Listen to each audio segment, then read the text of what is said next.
말씀 받들어서 거기서 배우리라 하는 제목으로 함께 진행을 하고자 합니다. 이 지구상에서 가장 어둡고 고통스러운 그러한 곳이 있다고 한다면, 또 그러한 직업을 가지고 있는 분들이 있다고 한다면 아마 광산에서 일하는 분들, 그리고 광부들이라고 할 수 있을 것입니다. 저가 이제 가보진 않았습니다만, 독일에 와서, 한국에서는 제가 강원도에 있는 그러한 태백빙산지나 이런 데 있는 그러한 광산을 가보진 않았지만, 이 독일에 와서 오히려 가게 되었어요. 복금에 있는 교회가 있어서 그 교회에 이제 목사님 이제 2인 예배도 있고 해서 갔다가 거기 이제 그분 가정의 자손들 같이 이제 대화도 나누고 식사도 한 후에 그분이 이제 안내한 곳이 복금에 있는 탄광이었습니다. 저는 이 탄광이 그냥 산에 베르크에 있는 줄 알았어요. 그래서 광부들을 로이트라고 하잖아요. 근데 시내 중심지에 이 탄광이 있었습니다. 그리고 오픈 그 탑 하나가, 철탑 하나가 딱 있고, 우리들은 이제 거기서 이 엘리베이터를 타고서 위로 올라가는 것이 아니라 저 깊은 땅으로 한 몇백 미터는 내려갔을 것 같아요. 한 200~300m 내려가서 그곳에 이제 딱 내리고 이제 내리니까 썰렁한 그곳에 이제 불이 덩성덩 떠 있고, 저희들이 이제 계속 깊은 곳으로 이제 안내하게 되었습니다. 이 탄광을 보면서 우리들은 지금 이렇게 관광차 여기 왔지만, 그분들은 여기서 깊은 곳으로, 더 깊은 곳으로 이제 내려가다 보면, 우리는 어느 정도까지 내려갔지만 더 깊은, 막 너무너무 더워가지고 더 이상 옷을 입을 수가 없을 정도로, 그리고 그 탄광에 나오는 그걸 막 먹게 되는 걸 그래가지고 나중에 짐태증까지 걸리는 그러한 말도 들었습니다. 그분들이 하는 인사가 있어요. 그분들이 하는 인사가 글립 아웃라고 하면서 이제 내려간다고 합니다. 제가 협의에서 나오는 한 잡지에다가 저한테 부탁을 해서 제가 그분들에게 이제 그런 광고들에 대한 시도 하나 썼지만, 글립 아웃라는 말이 굉장히 저는 슬프게 들리더라고요. 지금 한국에서 나온 우리 광고들이 한 1964년부터 한 77년까지 한 7,600명이 오셨는데, 그 중에 여기 계신 분들도 있고, 돌아가신 분들도 있고, 병을 얻으신 분들도 있고, 수많은 분들이 있는데, 그분들이 다 매일 아침마다 이 인사를 했던 거예요. 행운을 빕니다 라고 얘기했지만, 더 강조점은 아웃이었습니다. 위로 올라오기를, 살아서 다시 위로 올라오기를 바란다, 행운을 빈다 라는 그런 인사를 했던 것입니다. 잘 살아서 올라와라. 그 힘든 깊은 곳에, 저 뜨거운 그 지구의 중심을 향해서 너희들이 계속 타내려가다가 너무너무 고통스러워. 어떤 간증을 들어오면 해병대 출신이고 해병대의 그 힘든 그 훈련을 받으면서도 울지 않았는데, 그 밑에 내려가면서 몇 번이나 그 곡괭이를 하면서 울었다고 합니다. 그렇게 힘든 곳이 이 광산이었고, 또한 광부들의 삶이었습니다. 만약 이 세상 어딘가에 지옥이 있다면, 이 구약적인 사고도 그렇지만은 저 밑에 지구 저 깊은 곳에 하데스라고 하는 지옥이 있다고 하는데, 아마 이 지옥을 경험한 분들은 이 탄광 깊은 곳을 내려간 그분들이라고 할 수 있습니다.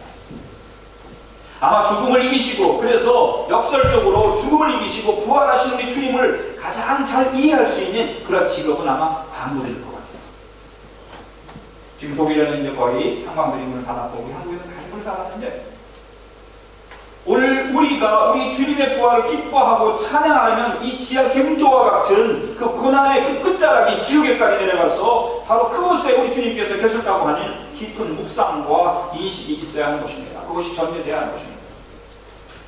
그러나 주님의 죽음에 대한 감사와 묵상과 그 경험이 없이 그냥 부활하셨습니다, 예수님 다시 살아나셨습니다 하는 것은 아무런 의미가 없는 거예요.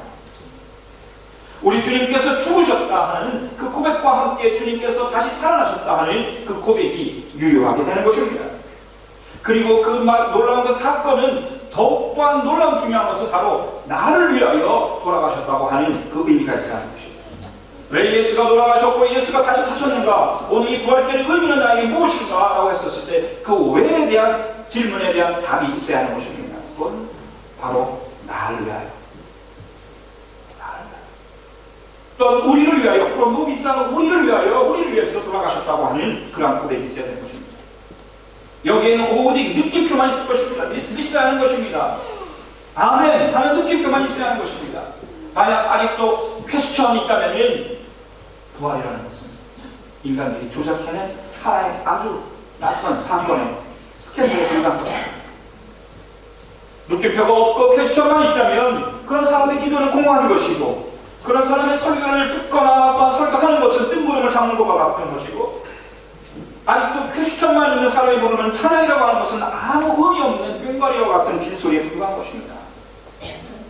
지난 목요일 천년된 우리 독일교회에서 우리 찬양대와 함께 또 예배를 드렸습니다. 너무 은혜스러운 예배를 드렸습니다.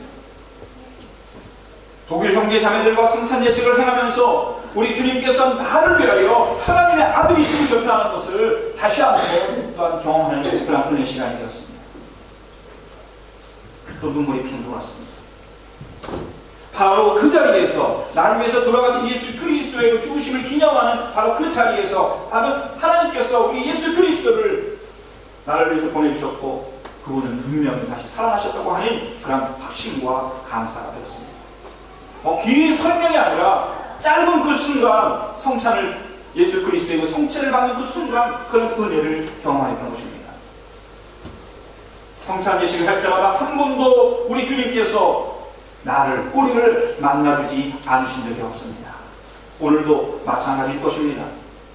유대인들의 안식일은 토요일 해질 때부터 시작됩니다. 이 사람들의 시간 개념은 해질 때부터 이렇게 시작되는 것 같아요. 그래서 금요일 해가 뚝 떨어질 때에 이제 다음 토요일 해가 또 뚝 떨어질 때까지를 이 사람들은 안식일이라고 합니다. 우리 주님께서 돌아가신 날은 금요일 오후 3시였습니다. 이날은 아직 안식일이 되지 않았습니다. 한 3시간 정도 안식일이 남은 날이었습니다. 그래서 안식일 전날 우리 주님께서 돌아가셨습니다 라고 얘기해서 사람들이 착각을 해서 목요일에 돌아가신 것 같이 생각하는데, 그게 아니라 안식일 전날이라고 하는 것은 금요일 오후 3시였던 것입니다. 이 안식일 전날에 우리 예수님께서 돌아가셨는데, 오늘 본문에 보면은 안식 후 첫날 매우 일찍이 해 돋을 때에 또한 우리 주님께서 다시 부활하셨다고 하니 그러한 천사의 선포를 듣게 됩니다. 안식 후 첫날, 그러니까 토요일 해가 뚝 떨어진 그 다음 날이니까 아마 토요일 밤일 수도 있고 심야일 수도 있고, 그러나 오늘 본 말씀 보면 처음 목격된 그런 시간은 새벽인 것을 보게 됩니다. 그래서 우리 한국에서는 새벽 영암 예배를 드리는 것이죠. 이 새벽, 주님께서 부활하신 그 새벽에 놀라운 그 시간, 모든 어둠의 꼭지점, 가장 어두운 시간이 새벽이고 하루의 가장 밝은 시간이 새벽이라고 할 수 있습니다. 왜냐하면 그 어둠을 물리치는 시간이죠. 가장 사람들에게는 가장 가깝게 느껴지는 것입니다. 새벽 기도를 하다 보면, 무릎을 꿇고 기도하다 보면 옆에 창문이, 우리 개나에 대해서 창문이 환하게 밝아오는 것을 보면서 굉장히 그 시간이 또한 감사하고 은혜스럽죠. 오늘 이 새벽에, 그 새벽 예수 그리스도의 부활하신 그 새벽에 새 사람, 새 여인이 이제 이 주님의 무덤을 방문하게 됩니다. 이것도 보통 일은 아닙니다. 새벽이면 사람들이 잠들 때입니다. 그리고 깨어서 자기 가정을 돌볼 때입니다. 자기 일을 시작할 때입니다. 그런데 이 새벽에 이 새 여인이 우리 주님의 무덤을 방문하게 됩니다. 왜 그랬을까요? 그것은 우리 예수님께서 너무나 갑작스럽게 처참하게 십자가에서 돌아가셨기 때문에 그 주님, 하나님의 아들의 시심을 너무너무 급하게 모시다 보니까 사랑하는 12제자들은 다 도망가고, 아리마대 요셉이라고 하는 사람이 자기 가족을 위해서 아마 마련해놨을 그 무덤을 급히 모색을 하여서 거기 예수님을 모시다 보니까 그 고인에 대한 최소한의 예의도 하지 않았던 거예요. 우리 예수님이 십자가에서 달려기 찢긴 몸으로 피 투성이체 된 그 모습 그대로 그냥 하얀 거적대기 하나 해서 우리 예수님 바로 모셨던 것입니다. 돌아가신 예수님을 맞이할 수 있는 제자들이 아무도 없었어요. 그런 상황 속에서 이제 이 새 여인은 너무 그것이 마음에 걸려가지고 이제 향료, 시신의 부패를 맡기도 하고, 또한 시신에서 나는 그 냄새를 제거하기 위해서 아주 값비싼 나무 향품을 마련해가지고 그것을 가지고 가서 우리 예수님께 이제 발라드리려고 했던 것입니다. 우리 예수님의 첫 번째 증인들은 바로 이 새 여인이었어요. 돌아가신 예수님, 그분의 시신, 그분의 고인에 대한 그 사랑을 그들은 표현하기 위해서 무섭고 떨리는 그 이른 새벽에 새 여인들이 손잡고 서로 위로하면서 우리 주님의 무덤을 향해서 나아갔던 것입니다. 우리 주님을 향한 사랑의 헌신이 곧 부활하신 주님의 첫 증인이 되는 놀라운 은혜를, 영광을 경험하게 된 것이죠. 4월 11일, 이제 이번 주 토요일은 우리 독일 개신교에서는 예수님의 여제자들의 날이라고 하는, 대학교의 유문 있는 예수라고 하는 그런 기념 예배를 드릴 것입니다. 예수님의 여제자들을 기억하는, 기념하는 그러한 날, 참 의미 있는 날인 것 같아요. 여러분, 교회에서 또한 주님을 섬기는데 누가 더 믿음이 좋은가? 우리 예수님의 12제자, 또 많은 그 제자들이 있었지만 예수님을 잘 따라가는 끝까지 예수님과 함께 있었던 사람이 누구인가라고 하는 그 평가하는 사람이 없으면 안 합니다. 12제자의 이름에 들어가진 않았지만, 여자라고 해서 당시에 어떤 문화적인 그런 관습에 의해서 사람 취급도 못 받았지만, 그 여성 제자들이 예수님의 가장 가까운 친구였고 가장 가까운 가족들로서 주님 곁에서 돌아가신 그 주님의 시신을 모시기 위해서, 마지막 그 예를 담기 위해서 돌아가신 주님을 만나러 갔던 것입니다. 지금도 마찬가지입니다. 우리 여자 성도님들이 이모저모로 주님을 섬기고 숨어서 기도하고 눈물을 흘리면서 기도하고 교회를 신실하게 섬기는 모습을 보게 됩니다.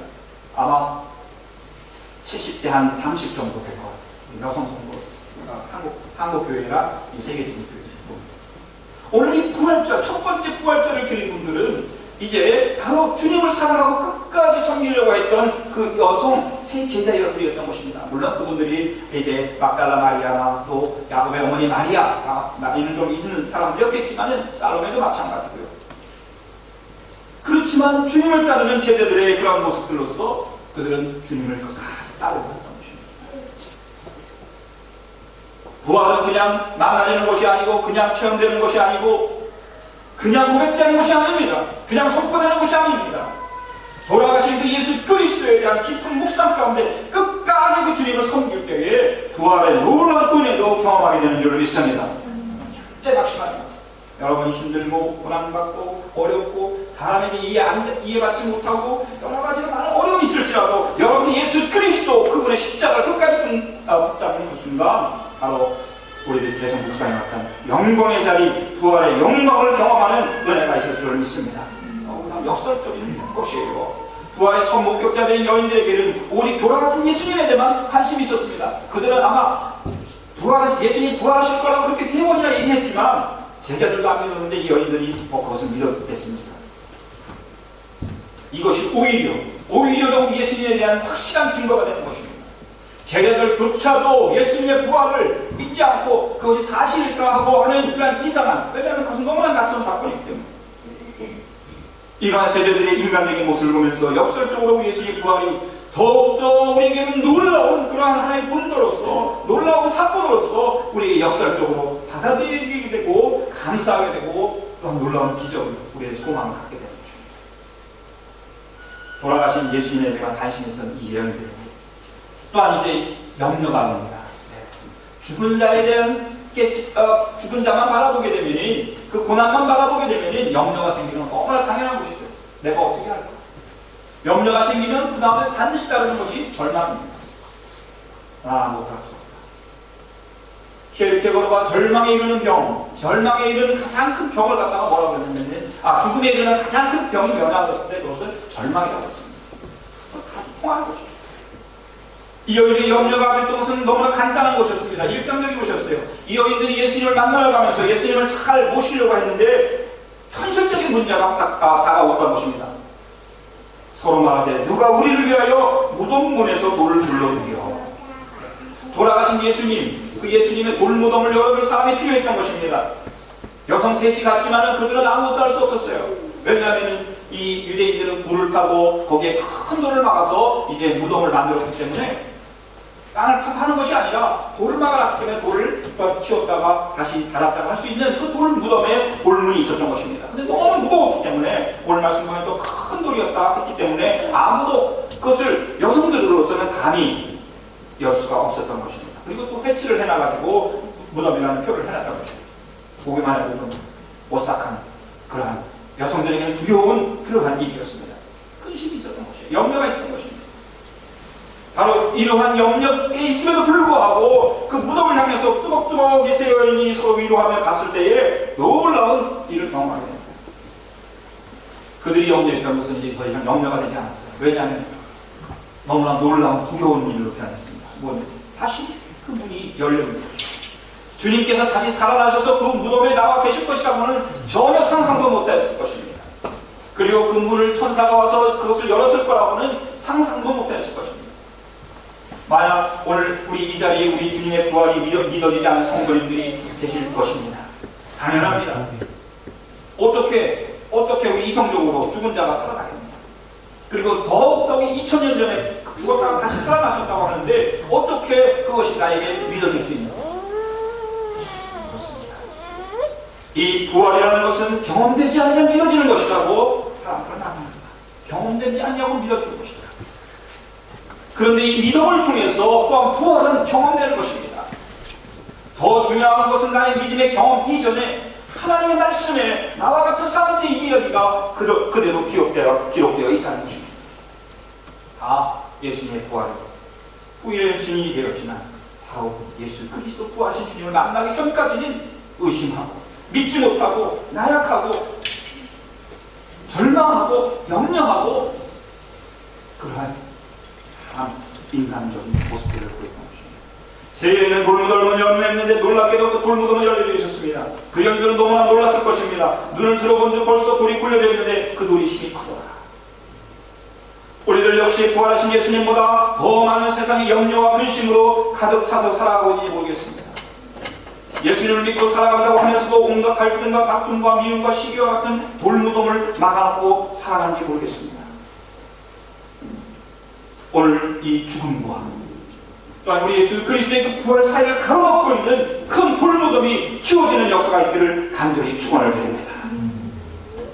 우리는 그저 그 고난 앞에서 겸손하게 서 있으면 되는 것이에요. 염려해도 상관없습니다.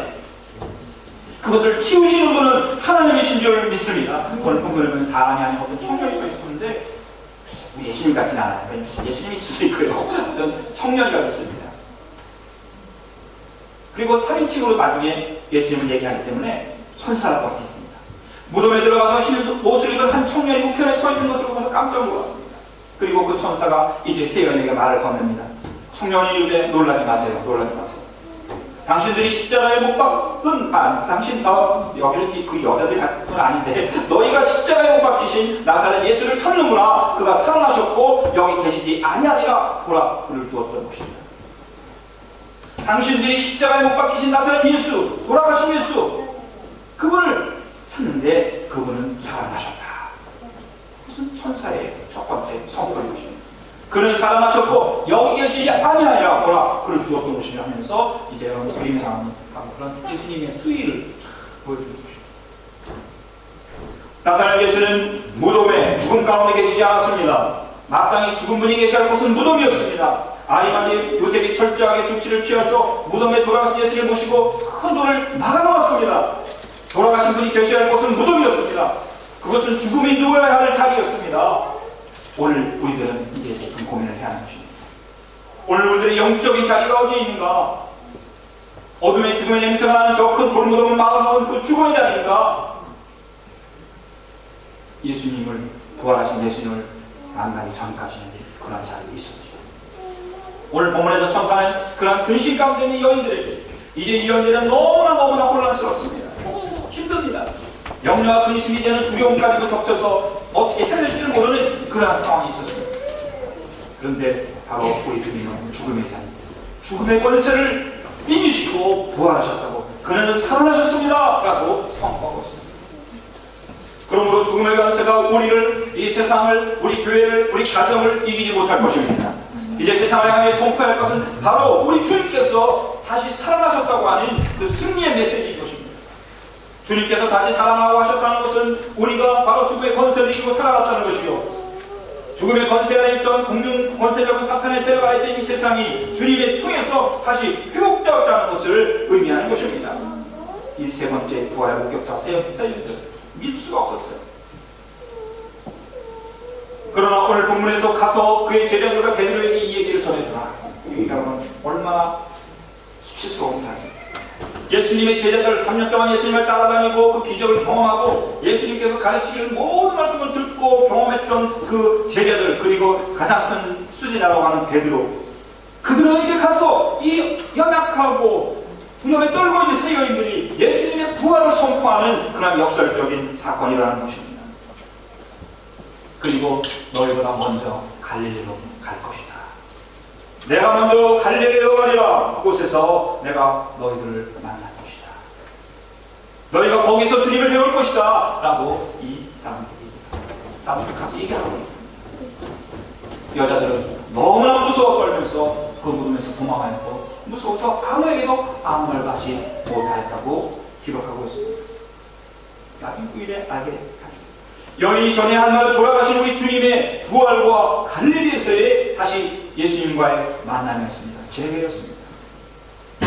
부활하신 예수님은 예루살렘으로 가지 아니하시고 바로 그 제자들과 첫 번째 만났던 그 첫사랑의 현장이었던 갈릴리로 가시겠다고 말씀하고 있습니다. 우리들이 신앙이 어렵고 힘들 때 여러분들 주님을 처음 만났던 그 장소, 첫 교회, 첫 번째 만났던 영적인 우리 선생님들 혹은 목사님들 첫 신앙을 가르쳐 주신 그분, 그 소중한 추억들이 있을 것입니다. 바로 나에게 첫 번째 만났던 그 주님의 그 자리, 바로 그곳으로 돌아가야 하는 것입니다. 오늘 보면은 그곳에서 만나주리라. 이 제자들이 갈 곳은 사실은 갈릴리였습니다. 맞습니다. 갈릴리는 무엇이었습니까? 그들이 3년 동안 예수님을 따라다녔지만 그들이 이제 예수님에 대해서 절망하고 예수님에게 소망이 없다. 저렇게 나약하게 돌아가신 저 예수님 아무 의미가 없다고 생각을 하고 이제 그들의 생업으로 다시 갈릴리 호수고 고기잡으로 돌아가려고 했을 것입니다. 우리 주님께서는 바로 그곳에서 그들을 불러내셨잖아요. 그곳으로 다시 가셔서 내가 그곳에서 너희를 만나주리라. 다시 만나주리라. 거기서 배우리라. 여러분들 우리들에게 첫사랑의 장소가 있습니다. 그러나 더 중요한 것은 과거의 그 첫사랑의 장소보다 더 중요한 것은 오늘 바로 내가 어디에 있느냐 하는 것입니다.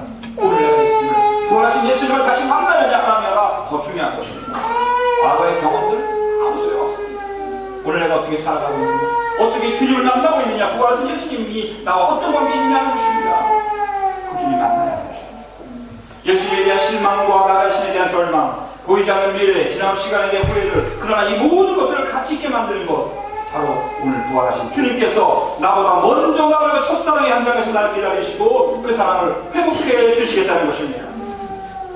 절망과 실망과 슬픔과 두려움의 죽음의 자리가 아닌 죽음을 이겨낸 죽음, 즉 부활의 능력으로 우리 주님께서 다시 살아나셔서 우리를 기다리시고 식사 준비까지 하시고, 오늘 이 좋은 코인언니가 있습니다. 그 준비까지 하셔서 기다리십니다. 2010년 칠레에서 여러분 잘 아시죠? 그 구리광산에서 갑자기 33명의 광부들이 그 700m, 지하 700m면 여러분들은 얼마나 깊은지 모릅니다.